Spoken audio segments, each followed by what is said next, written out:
have students concerned about what happens in their own community.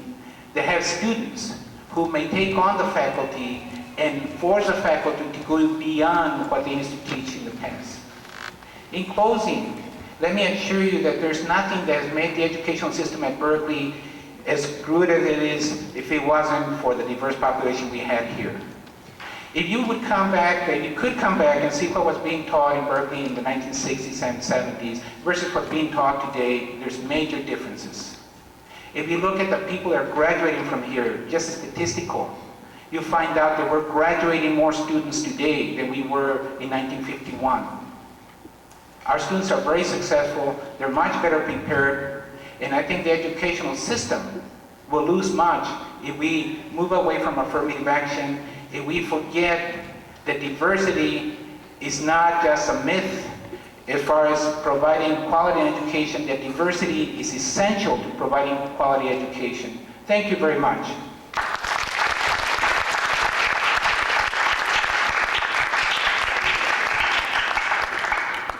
Next we have Professor Pedro Noguera, and I don't need to tell you much about Pedro. He's here from Berkeley, the anti-apartheid movement, and continue to be active in forming the UC Berkeley Affirmative Action Coalition. So Pedro.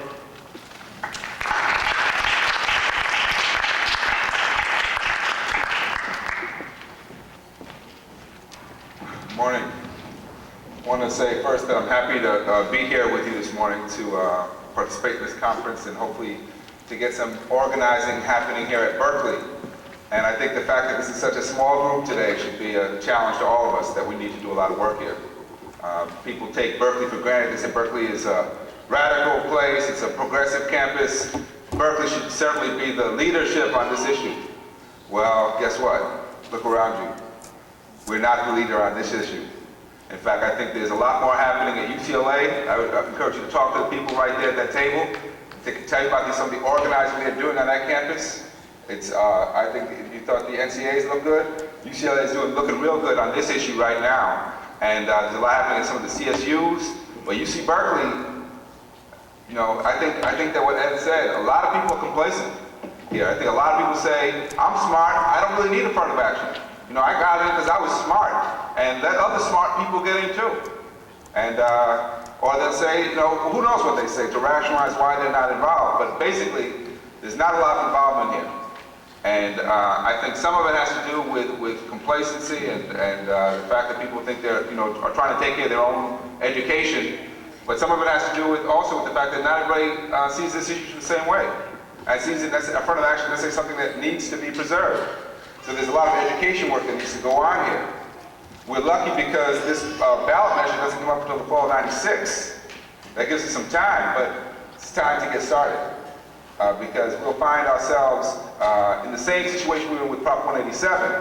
We're waiting for the last few weeks before the election, trying to explain to people why this would be a bad change for the state, and be on the losing end. I was in a debate last Friday with one of the proponents of this initiative, Tom Wood, and one of the things that struck me about him throughout the debate was his calm sense of smugness, his arrogance. And it didn't come from the fact that he was so clever in the debate and presenting such arguments that were so convincing and evidence that was really serving as proof that this is a terrible thing, this affirmative action. It didn't come from that. What it came from is his strong sense of winning. That the fact that even if he loses the debate, once it gets out there into the political arena, once the average person gets to hear the issue and the way they're going to present it to them, he's going to win. And we're on the losing end. And the fact is, I think he's right. He's right. Now, I think we can change that, but right now, he is right. Because let's look at how they present the issue. The issue as they present it is, first of all, the Civil Rights Initiative. Who's against civil rights? Sign me up. And then what they say they're against, and what they want to do is to eliminate racial preferences. Simple, it's very straightforward now. They're not asking a whole lot of complicated things. They want to eliminate preferences on the basis of race and gender. Well, most of us want to do that too. So why not support something that wants to eliminate race and gender as a preference? Especially since most of us have been the victims of those kinds of preferences all our lives, and with a long history of that having been the practice. So we need to recognize, first of all, how the issue is being presented and why, in many ways, the polls look as they do right now. Because what the polls say is the only constituency in the state that comes out consistently against this initiative are women of color. Women of color are the only group. Everybody else is confused and split. With the exception of white males, they're pretty clear on this one too. So I think there's a lot of work to be done. If we're against racial preferences, why are we against this initiative? Well, a lot of it has to do with because we don't believe that discrimination is no longer an issue in our society. We don't believe that discrimination is gone. Now, I believe that, and I know that because of my everyday life, because I encounter discrimination on an everyday basis. But if you're a white person in America, you might believe that that's in fact true. In fact, I know some people of color who believe, really, because Ward Connolly, listen to him. I heard him on McNeil Laird. He said racial discrimination really isn't a part of life in America for most of them. Sure, there's some skinheads out there, some Klansmen, but they're off on the margins. That's not everybody. Look at Al Campanis or Jimmy the Greek. They lost their job. Lost their job for saying something racially offensive. Isn't that proof that as a society we have embraced non-discrimination as a new ethic? Isn't that proof? Even David Duke does not sound like George Wallace sounded 25 years ago, and even George Wallace doesn't sound like George Wallace sounded 25 years ago. So we need to recognize that when we talk about racism in America in 1995, it's very different than talking about it in 1965 or 1955. If we don't understand that, we're going to lose. We're going to lose because if we talk about, say, well, there's rampant racism in America, and that's why we need affirmative action, they're going to say, well, damn, these people are just living in another dream world. Because as they see it, lots of icons in our society are people of color. They talk about Colin Powell for president. They said Republicans, all the Democrats would want him. Race clearly is not a problem with Colin Powell. They talk about Michael Jordan. Michael Jordan, who doesn't want to be like Mike? Michael Jordan, uniformly embraced by American people. George Foreman. Mike Tyson, okay, not Mike Tyson. But let's face it, in our society there are clearly examples of people of color who have managed to rise above race, who have been embraced, who hold positions of importance and influence, who are admired and respected across racial lines. All of which I think serves to create the impression that racism isn't an issue anymore. And that's true. That is true. If you look, there are more people of color who are in the professions, who teach on this campus, who are in politics, maybe not in business, but in politics, than ever before. Now, much of that is due to affirmative action, but not everybody understands that. I think if we don't understand racial dynamics right now in the country, we're going to lose. Because we have to also explain the fact that yes, it's true that there has been progress. Because if we don't also acknowledge progress, well, we're denying our struggle. We're denying that our struggle has had any effect. Because the struggle for civil rights has had an effect on changing this country. So yes, it has. There has been a change. At the same time, we also know that there are many, many changes that haven't taken place yet. That is that even with the Brown decision being over 40 years old now, you can still find segregated schools throughout this country. And what's interesting about that is there are more segregated schools in the North and in the West than there are in the South now. And not only are they segregated on the basis of race, they're segregated on the basis of class. That's despite civil rights legislation, that's despite a long history of legal precedent saying that segregation is illegal. We know that today, this country, on the basis of residence, is more segregated on the basis of race than it was 20 years ago. That if you look at housing patterns across the country, there's greater degree of segregation on the basis of race, not just class, on race now than there was 20 years ago. All demographers would say that's true, and it's increasing. How do we explain that in a period of civil rights, when there are no longer signs up saying so-and-so can't live here, or so-and-so can't get a job here? And that's because racial preferences operate in lots of different ways. They don't just operate when we say, no so-and-sos need apply. They can operate without the sign. Because they operate when the hiring decisions are being made. They operate when decisions about mortgages are being made. They operate on lots of different levels throughout a society. When people decide what school they're going to send their children to, racial preferences come into effect. But there's an unwillingness in our society to confront that, because to be a racist in America today is that's bad taste. So people want to deny racism. They want to deny the existence of racial preferences, which makes it hard to have an honest conversation about this. We know in the back of many people's minds that when you talk about crime, black images come into their mind. When you talk about drugs, when you talk about prisons, that this race is associated with these issues. But there's an unwillingness to confront race and the reality of race in America, which is one of the reasons why people want to pretend that we live in a colorblind society. We have to be able to deal with that. If we can't deal with that and we can't cut through the blindness, because I think there is color blindness. There's an unwillingness to face color in our society, the unwillingness to face racial realities in society, which creates a kind of color blindedness. There's also blindness to poverty.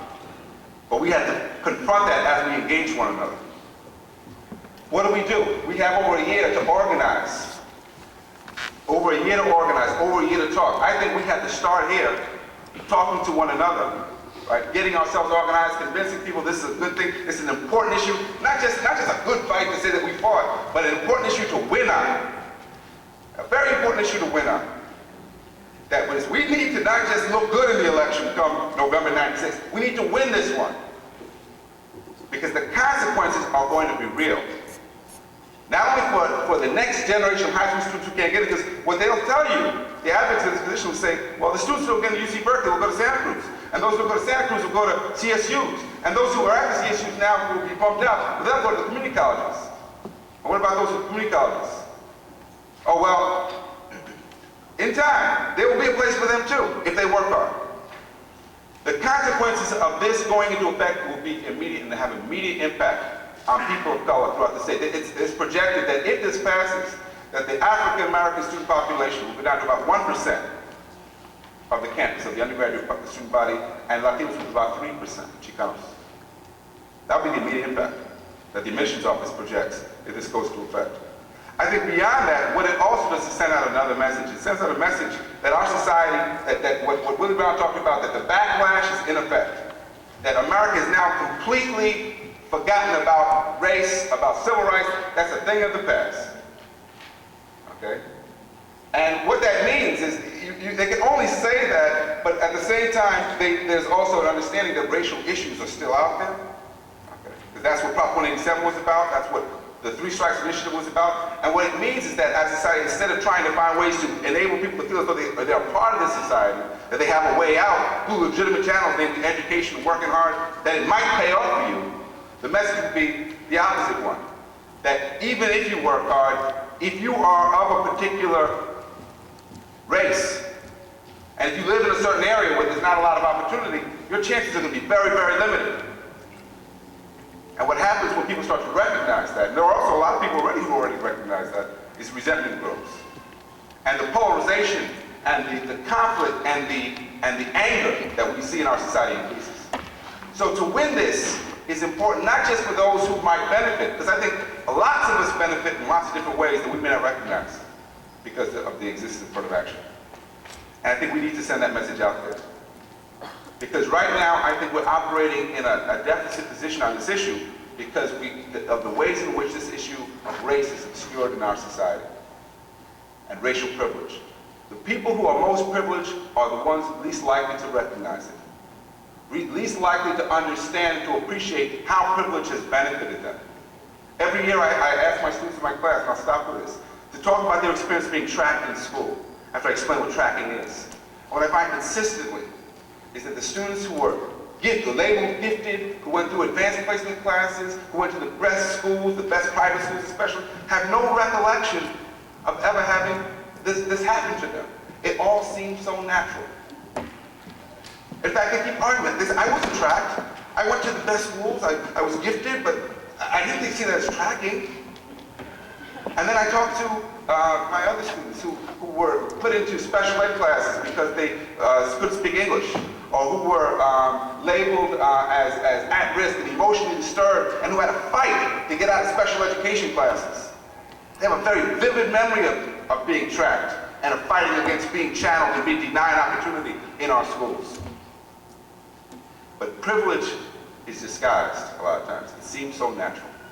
And I think we need to get at that. Because if we can't get at that, we can't get people to understand the way privilege works, we can't get them to then empathize with those who don't have it.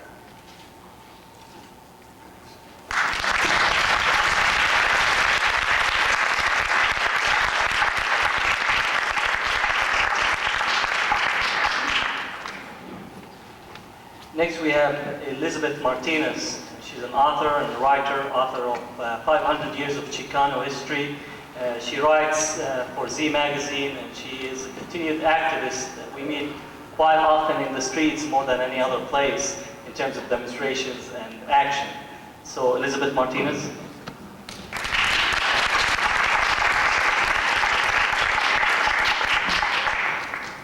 Hey, that's a really great speech to follow, right? And good morning, buenos dias. I have to just preface my talk today by a comment based on the latest news from Oklahoma City about the suspects, which is, you know, maybe this time the angry white male has gone too far. If you don't know, I'm referring to the fact that they're looking for two white guys who rented what they think is the truck in which the bomb was placed. So, in the light of that, however, we also see a wave of anti-terrorist legislation being presented in Congress today, which to a large extent is anti-immigrant laws that are coming up.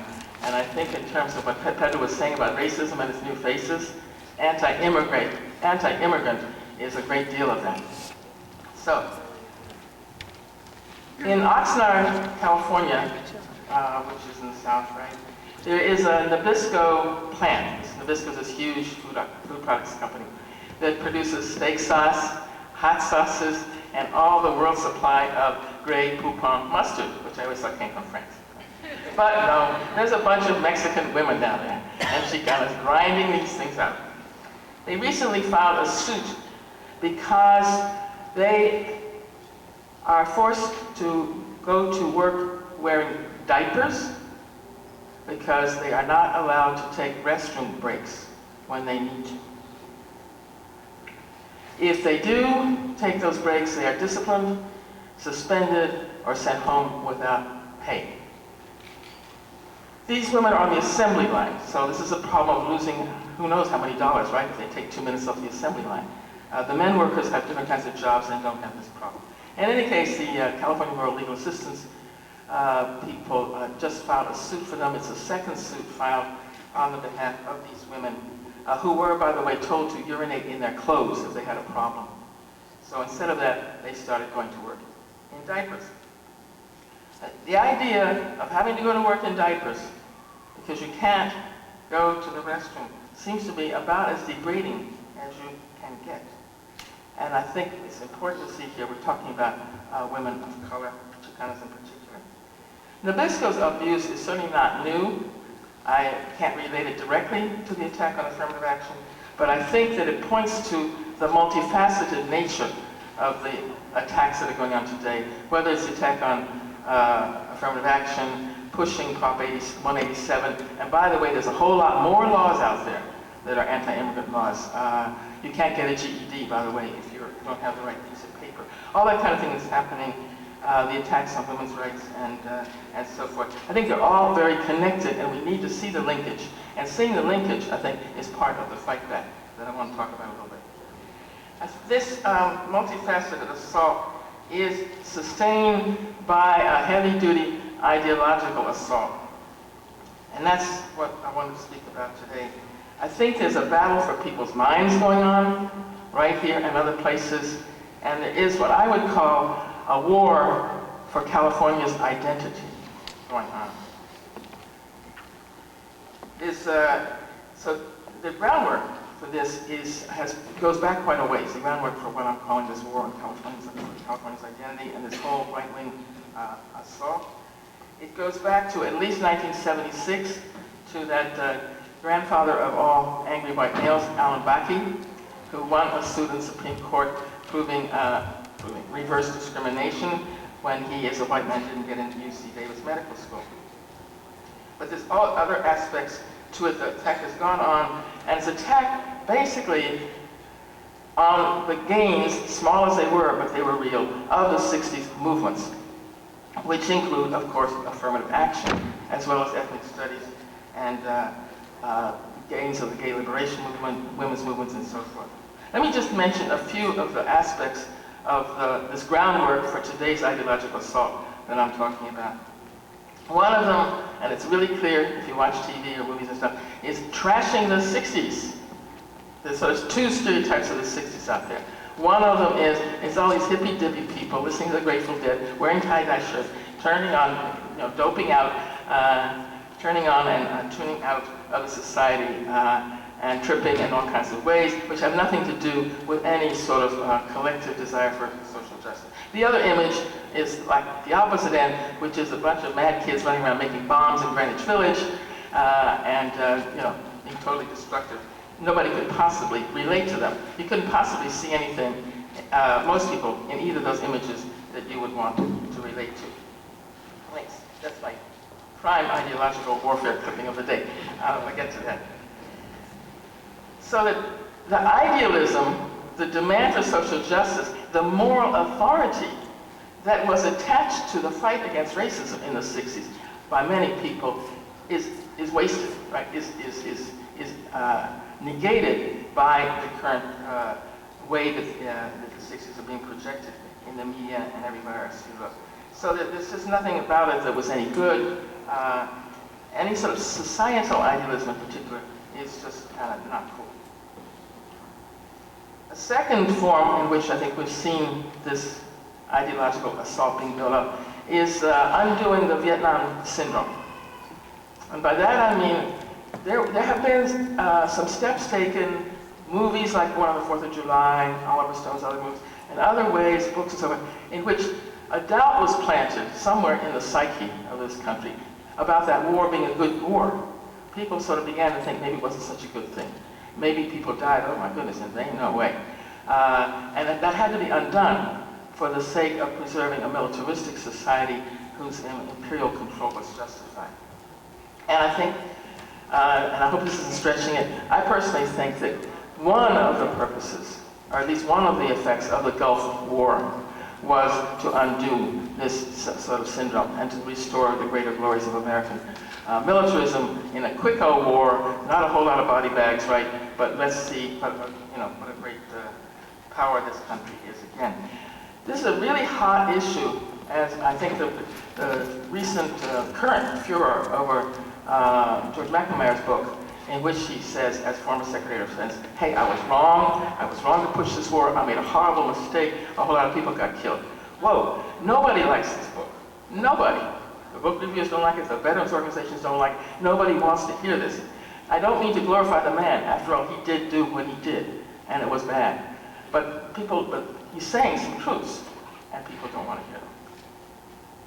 A third sort of pillar of this groundwork for the ideological assault that's going on now is, I think, trashing feminism. The F word is out. I know a lot of objectively feminist women, particularly young women, teenagers and a little older. They're objectively feminists, but they don't want that word put on them. No way. That is a bad word. That word has been, sort of trashed out of recognition. Again, by a whole assault that started out kind of crudely with making us into bra burners and man-haters, right? But it's gone on in other more complicated ways. And I think it's also, in part of undoing the gains and undoing the mentality of the 60s. There's also a very general concept that's part of this assault, which is undoing the idea that the state has responsibility for the general welfare, that, there's something called justice and really a little attention should be paid to that, and that the government maybe should solve some problems, have some welfare programs, have a safety net, and all that stuff. That has really been steadily replaced by the notion of nothing but individual responsibility. Okay. George Bush's slogan about the 1,000 points of light, I think really was a celebration of individual responsibility and a negation of the idea that social justice should be some kind of concern of the state. So here we are, we're all little 1,000 points of light, so all of us here frantically trying to deal with the problems of poverty, right, mass suffering, with the fact that, according to a report out a few days ago, the United States stands number one among industrialized nations in the gap between rich and poor. The most unequal society of all industrial nations. But we're supposed to somehow solve that problem by our little selves, by really getting in there and working hard. So I'm not denying the concept of individuals as people with strengths and weaknesses that we can make the most of, but it's a whole campaign to negate any sense of a society having collective responsibility of the interrelationships between all human beings and between all forms of life, including the planet, including the environment. That's not real. That's not something to worry about. Or else you can go around and, recycle your newspapers. That'll take care of that, right? Just be sure to put out your cans of your newspapers, and don't worry about the fact that they're undoing all the regulations to protect the environment. It's really, if you don't put out your cans in your newspapers, there, hey, Jason, you're in trouble. It's our fault. So I think that this has laid the groundwork for the assault today, which takes particular forms, starting with the scapegoating of everybody, people of color, youth, women. We're all responsible for the economic crisis that you know only too well about. And it's continuous. It comes at us in all sorts of forms. This clipping is just the latest. There's a new book out called Alien Nation. Alien Nation. Hey, guess what? I'm an alien. But anyway, Alien Nation is a book saying that why immigration is so bad, it has to be stopped. It gets a big review in the New York Times by their new book reviewer, who, by the way, is a right-wing voice, if there ever was one. But it's telling us that immigrants are a problem, and it includes the argument that those who are going to suffer most from immigration are the African American communities. So that divide and conquer strategy is included, and it's part of the whole assault. Behind this, and some of the reasons that are obvious that I mentioned, I think is this assault on the identity problem, is the feeling that the white republic's days are numbered. And one of the main reasons for that is, of course, the reality of changing demographics. In this respect, and others, I think California is the cutting edge and often has been. And I see what's happening here as what may be sweeping the country within the next 25 years. Because here we have a state which, within a few decades, is going to be a majority of people of color, which is already that in San Francisco, Los Angeles, and certain counties in Southern California. And that's real, and I think there's going to be more of it. And it has launched a wave of fear and hostility among those who identify with the white republic dominance, and they are mostly Anglos, but not only. A feeling of being under siege, threatened by cultures that are unfamiliar to them. Now, just to be cool about this, there are, of course, some contradictions, and they mostly come from the corporate elite, who have caught on to the fact that there's a market out there, and it's getting more colorful. Bank of America has had bilingual ATMs for quite a while now, Spanish, English. They send their executives off to sensitivity training sessions in the South, so they will learn about racism and how to treat black people and other people of color. They won't be nasty anymore. But this is all for the greater glory of the Bank of America, right? Nevertheless, it's another piece of the picture, and they use it sometimes. They use it to tell us, that things are not so bad after all. So, what is there on the bright side? What is there on the bright side? I think that we can see a number of things that need to be done, and a number of people that are setting examples. And among the examples set, I have found junior high and high school students particularly young women, and particularly those I know the most who are Latinos and Latinas in Northern California, to have set a real example in the last couple of years, since spring of 1993, with their militant walkouts called blowouts, involving thousands and thousands of students from dozens of schools over time. Not to leave out the massive protest, the incredible protest of 10,000 students in Los Angeles connected with this campaign against 187. And I mention them in particular, I think they really sort of cut through to a lot of the basic issues.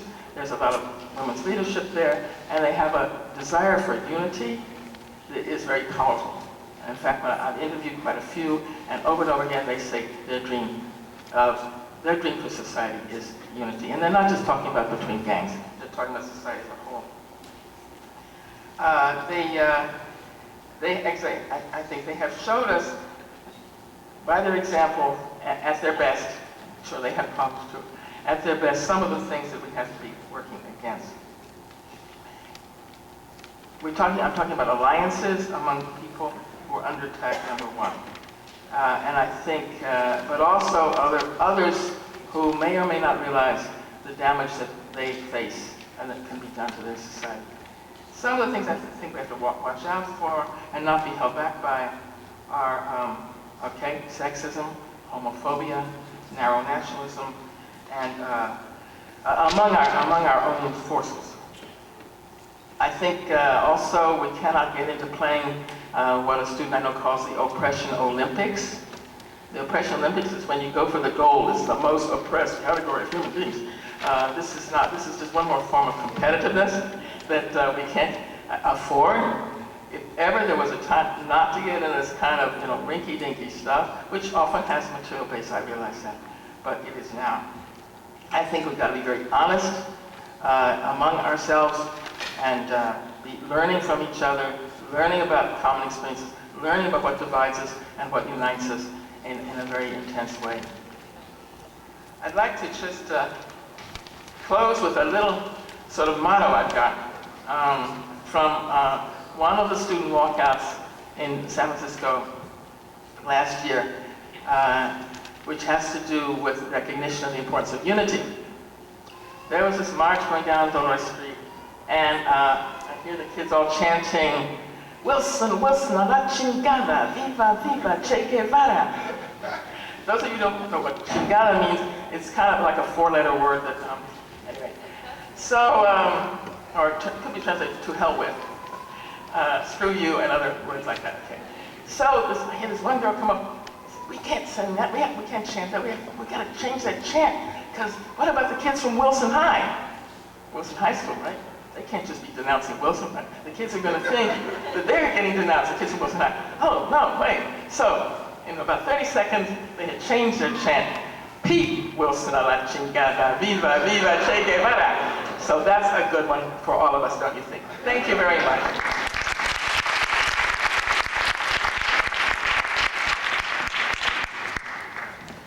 Next we have Anji Fa. She's part of the Civil Rights Coalition in San Francisco and working on no retreat on affirmative action. Anji Fa.